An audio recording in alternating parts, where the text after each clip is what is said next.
Good morning, students. Today, I Shashank Tripathi, and we are going to revise our PT4 syllabus, class 5th mathematics.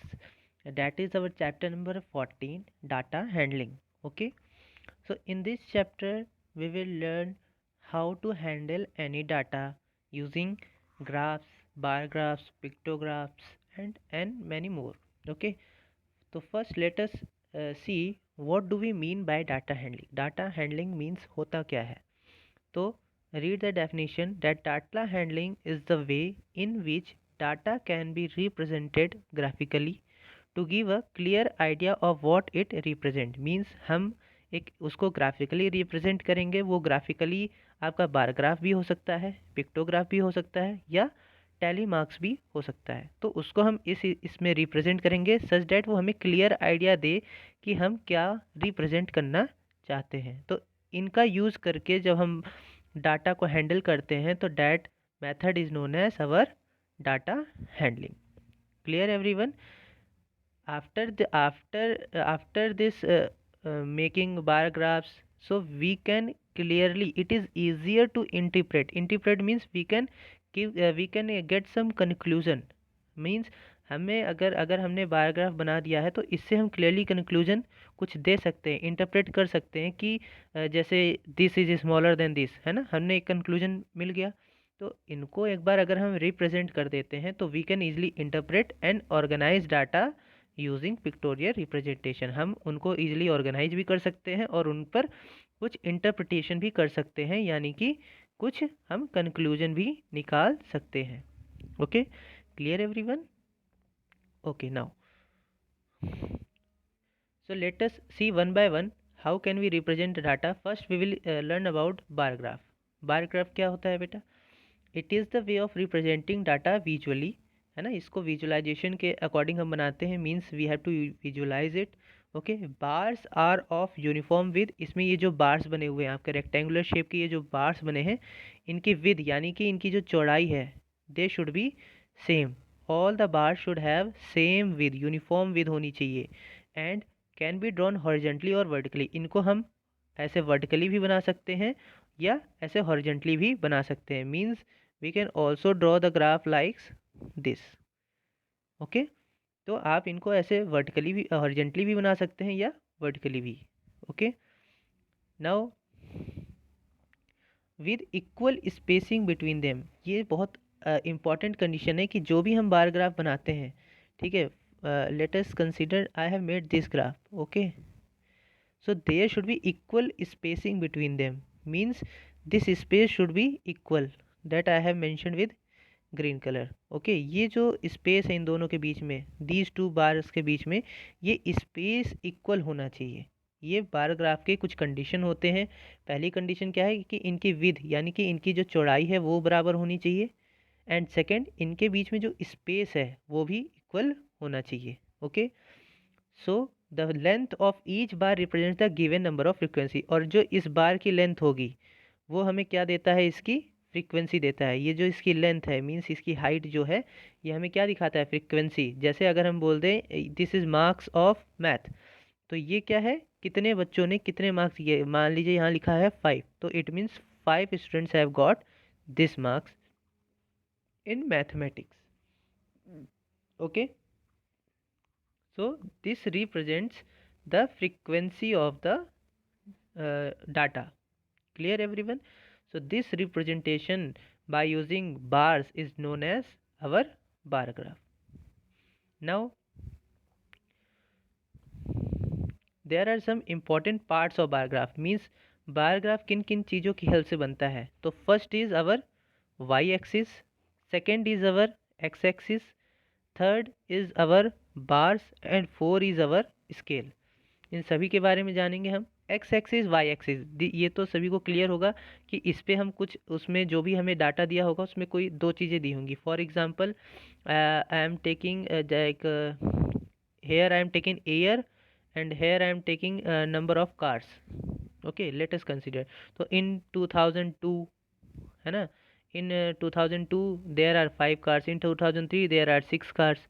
So we can take any of them at X axis and any of them at Y axis. यहाँ पर चाहे आप year ले लीजिए, यहाँ number of cards ले लीजिए X axis पे, वाई एक्सिस पे, या आप इनको चेंज भी कर सकते हैं।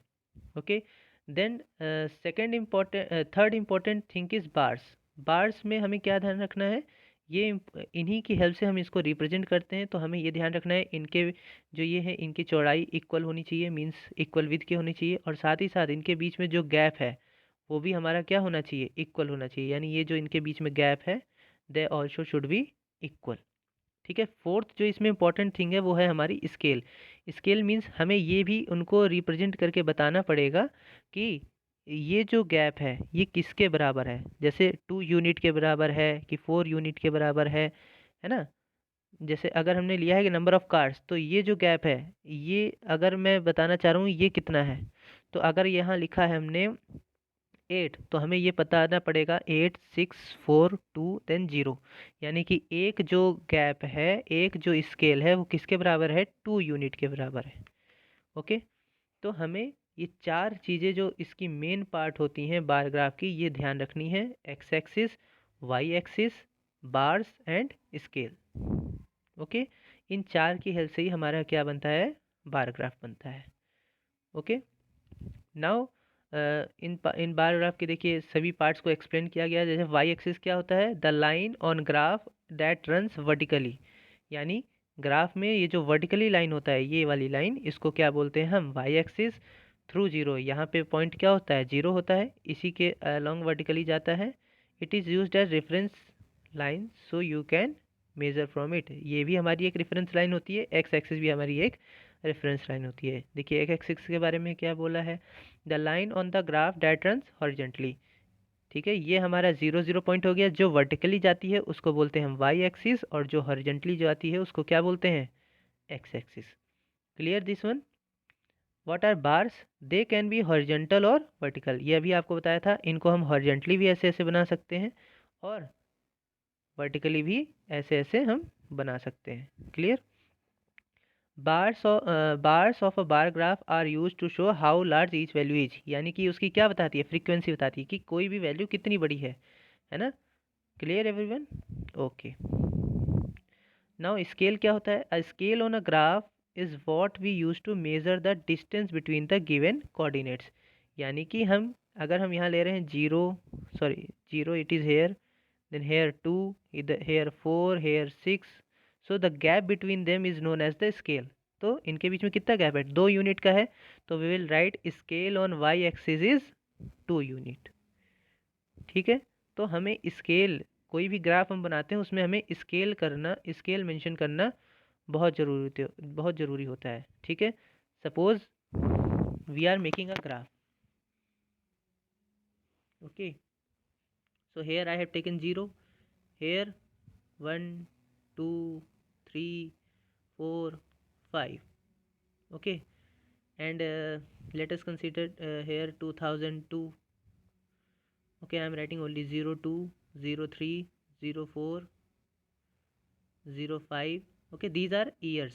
okay, ये हमारा क्या है, इधर यहाँ मेंशन कर देंगे, ये हमने ईयर लिखे हैं। ठीक है, और यहाँ क्या है, नंबर ऑफ समथिंग कार। ठीक है, अब मान लीजिए आपके में दे रखा है, कंडीशंस दे रखी हैं कि 2002 में there were only 3 cars, so I have mention this. 2003 में there were 4 cars, so I have mention this. 2004 में there are again 4 cars, then 2005 में there were 5 cars, so I have made these graphs. Okay, I have mention them. तो यहाँ पर आपको देखिए, आपने पहली चीज़ वाई एक्सिस मेंशन कर दी है, दूसरी एक्स एक्सिस मेंशन कर दी है, तीसरी बार्स भी आपने मेंशन कर दिए हैं। Okay, these are bars.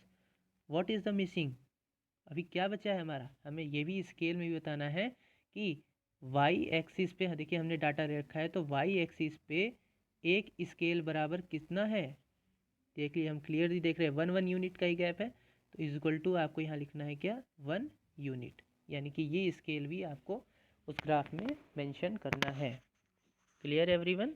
तो इन सभी के कॉम्बिनेशन से X axis, Y axis, graphs and the scale, इन सभी के कॉम्बिनेशन से ही हमारा क्या बनता है, bar graph. Clear everyone.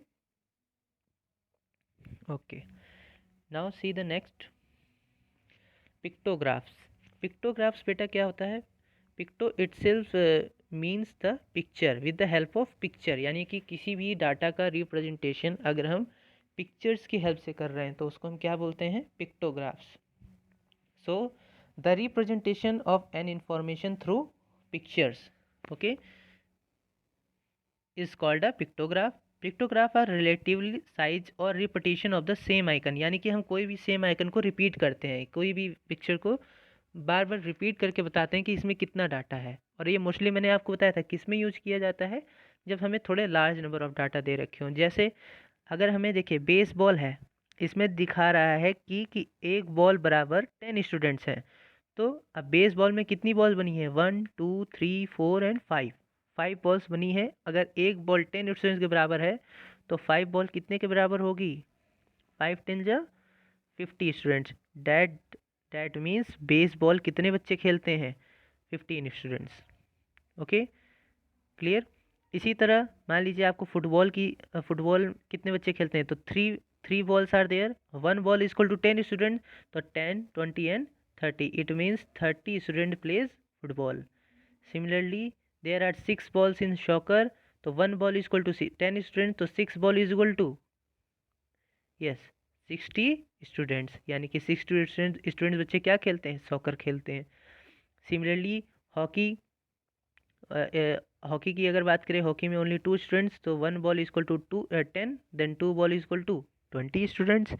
Okay, इसी तरह हम बास्केटबॉल का भी निकाल सकते हैं। देयर आर 4 स्टूडेंट्स, तो एक बॉल इज इक्वल टू 10 है, तो 4 बॉल में कितने हो जाएंगे? 40। तो इस तरह से हम सारे के नंबर ऑफ स्टूडेंट्स निकाल सकते हैं। तो ये हमने क्या किया है, इसमें देखो एक ही पिक्चर कई बार रिपीट हुई है, repetition of the same icon, है ना। और यही हमारी क्या बताती हैं? रिलेटिवली साइज, यानी कि 10 स्टूडेंट्स हैं कि 20 स्टूडेंट्स हैं, ठीक है। तो with the help of these figures if we represent the data then the it is known as pictograph. Pictograph के और भी कई नाम होते हैं, जैसे पिक्टोग्राम भी बोलते हैं, पिक्टोरियल चार्ट भी बोलते हैं, पिक्टोरियल ग्राफ भी बोलते हैं, या पिक्चर ग्राफ भी बोलते हैं। ये सभी नाम इसी के ही हैं। ओके बेटा, now let us take one more example. Here it is given one more example that see this smiley represents 2 books. Okay, so how many books are there in batches? 1 2 3 4 5 6 7 8. There are 8 smileys and one smile represents 2 books, so 8 smile represents 8 into 2, that means 16 books. तो आप clearly बता सकते हैं। सी spider वाले का देखते हैं हम। स्पाइडर में कितना है? 1 2 3 4 5 6, 6 तो कंप्लीट है। It means 1 smiley that means 2 books, तो 6 smiley means 6 into 2 that is 12। But यहाँ हम क्लियरली देख सकते हैं एक हाफ भी है, हाफ स्माइल। तो अगर एक पूरा स्माइल 2 रिप्रेजेंट करता है तो हाफ कितना करेगा? 1, तो इसमें +1 ऐड कर देंगे 13। सो आपको ये ध्यान रखना है, इन केस कभी हाफ अगर आ जाए तो उसका भी वैल्यू निकाल कर आपको उसमें क्या करना है बेटा? ऐड करना है। कि फुल का मीन्स 2 बुक्स था, तो हाफ का मीन्स 1 बुक हो गया, तो 6 कंप्लीट थे, तो 6 2 से 12 तो है ही हमारे पास, प्लस हाफ यानी कि 1 बुक और है, that means we have 30 books. Okay, clear everyone? Okay, now let us see the tally chart also. What do we mean by tally chart? Means we will represent the data using a tally chart. Tally chart क्या होता है? A method of counting frequencies according to some classification in a set of data. Means it is a method of counting frequencies कि जैसे अगर हम जैसे for example see this that there are 10 people who are having favorite pet as cat. There are 4 people having favorite cat as dog and 6 people having favorite cat as mice, यानी कि mouse. Okay, so how can we represent this? So for ease of counting, यानी कि counting को आसान करने के लिए every fifth observation is represented by a diagonal line crossing the previous 4, यानी कि काउंटिंग को आसान करने के लिए हर 4th काउंटिंग के बाद 5th को कैसे कर देते हैं हम उसको डायगोनल, इधर भी आप काट सकते हैं इधर भी काट सकते हैं। ओके, तो फिफ्थ को हम क्या कर देते हैं, डायगनली काट देते हैं, ताकि अगर हमारे पास ऐसे कई सारे होंगे तो हम इजीली काउंट कर लेंगे। सी 5 5 10 10 और 5 15, तो इससे हमारी क्या हो जाती है, काउंटिंग आसान होती है। तो फॉर ईज ऑफ काउंटिंग ये हम करते हैं। ओके, तो 5 बार्ड गेट, ये एक तरह से क्या बन गया, देखो एक गेट जैसा बन गया। तो गेट का यूज़ करके हम क्या करते हैं, काउंटिंग करते हैं किसकी, फ्रीक्वेंसीज को। ठीक है, और इसी मेथड को क्या बोलते हैं हम, टैली चार्ट मेथड। ठीक है, इनका यूज हम किस में करते हैं, ग्रुप ऑब्जर्वेशन में। ठीक है, तो ये एग्जाम्पल जो दिया है ये क्लियर है। तो 10 है तो कैसे करेंगे, 1 2 3 4 देन 5 6 7 8 9 एंड 10। क्लियर। हर फिफ्थ ऑब्जर्वेशन में हमको क्या कर देना है, ऐसे डायगनली कट कर देना है। ठीक है, 6 वाले को देखो 1 2 3 4 एंड 5 देन 6। क्लियर है एवरीवन। तो हमें डाटा उसमें दे रखा होगा, हमें सिर्फ उसको क्या लिखना है, ये फ्रीक्वेंसीज लिखनी है, और उसके बेस पर हमें ये टैली मार्क्स रिप्रेजेंट कर देना है। ठीक है, एक और एग्जांपल इसका ले लेते हैं, सी दिस वन। अभी हमने इसका एक एग्जांपल, अभी हमने ये पढ़ा भी था, बैजर्स टाइगर्स, है ना, इनकी बुक्स के बारे में पढ़ा था। तो जैसे पहले में कितनी थी, 16 बुक्स थी, तो उसको कैसे रिप्रेजेंट करेंगे, 1 2 3 4 5 6 7 8 9 10 11 12 13 14 15 and then 16। See clear everyone.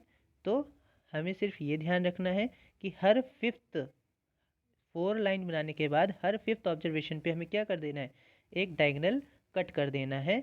इसी इसी मेथड को हम क्या बोलते हैं, टैली चार्ट।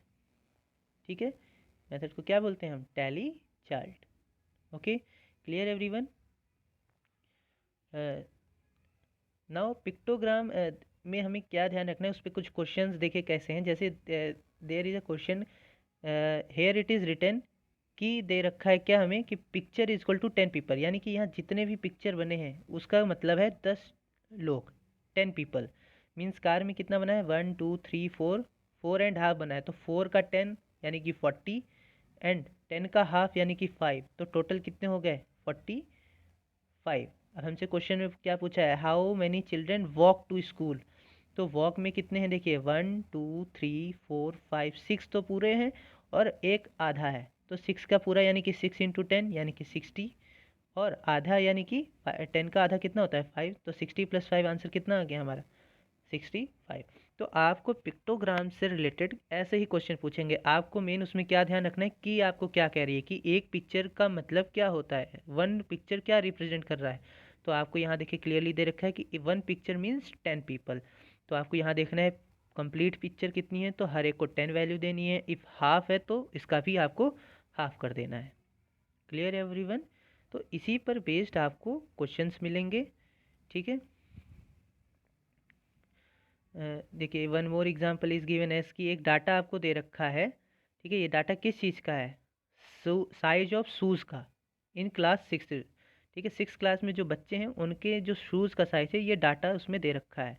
तो एकता ने क्या किया, देखिए टैली मार्क्स का एक टेबल बनाया, जिसमें 4 कितने बच्चों के उसने काउंट किया यहाँ पर, तो 1 2 3 4 एंड 5, तो 5 बच्चों के कितने आए, 4 मार्क्स के 4 शू साइज आया। 8 बच्चों के कितने आए, 5। 10 बच्चों के कितने आए, 6। 7 बच्चों के कितने आए, 7। और 2 बच्चों के कितने आए, 8 साइज आए। तो इनको फिर उसने टैली मार्क्स में रिप्रेजेंट कर दिया। ओके, 5 को कैसे किया, 1 2 3 4 एंड 5। ठीक है, 8 को कैसे किया, 1 2 3 4 5 6 7 8। ठीक है, तो टैली को रिप्रेजेंट करना आ गया सभी को। फिर हमसे इसी पर क्वेश्चन पूछेगा, क्या पूछा, जैसे the size of shoes Warne by the maximum number of student. तो मैक्सिमम नंबर सबसे ज़्यादा कौन से किस शू के साइज़ के हैं, देखो सबसे ज़्यादा 10 बच्चे हैं, कौन सी शू के साइज़ के हैं, 6, तो आंसर कितना हो जाएगा बेटा, 6 हो जाएगा। Then next question, the size of shoes want the buy the minimum number यानी सबसे कम बच्चों के पास कौन से शू के साइज है। तो देखो मिनिमम नंबर कितने हैं, 2 बच्चों के पास, कि कौन से शू साइज है, 8, तो आंसर कितना हो जाएगा बेटा, 8 हो जाएगा। क्लियर। तो हमसे इसी से रिलेटेड आपसे क्वेश्चन पूछा जाएगा। क्लियर। देखिए ये क्वेश्चन और दे रखा है, इसको भी देख लेते हैं एक बार। क्वेश्चन क्या दे रखा है, read the adjoining paragraph showing the number of students in a particular class of a school. कि किसी क्लास में मतलब किस सेशन में कितने बच्चे थे। जैसे 2000 में किसी क्लास में 30 बच्चे थे, है ना, 2001 में 40 हो गए, 2002 में 50 हो गए, 2003 में 60 हो गए। तो हमसे क्या पूछा है, what is the scale of this graph. तो देखिए हम यहाँ क्लियरली गैप देख सकते हैं, सभी में कितने कितने का गैप है, 10, 20, 30। तो गैप कितना है, तो इसका स्केल कितना हो जाएगा बेटा, 10 हो जाएगा। 1 unit length equal to 10 students हो गया।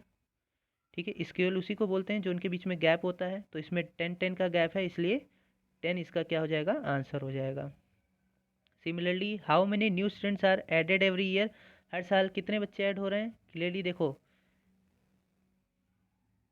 यहाँ पर देखिए क्लियरली, पहले 30 थे, फिर 40 हुए, फिर 50 हुए, फिर 60 हुए। तो हम क्लियरली देख सकते हैं कि हर साल इसमें कितने बच्चे ऐड हो रहे हैं बेटा, 10 स्टूडेंट्स हर साल ऐड हो रहे हैं।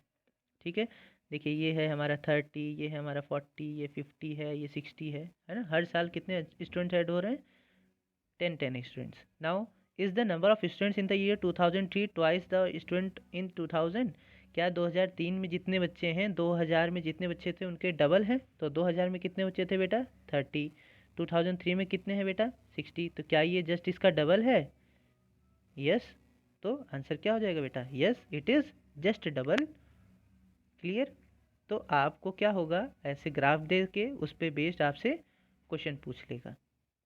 Okay, now if you have any doubt you can collect it and ask me.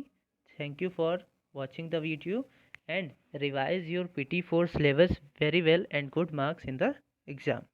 Thank you everyone.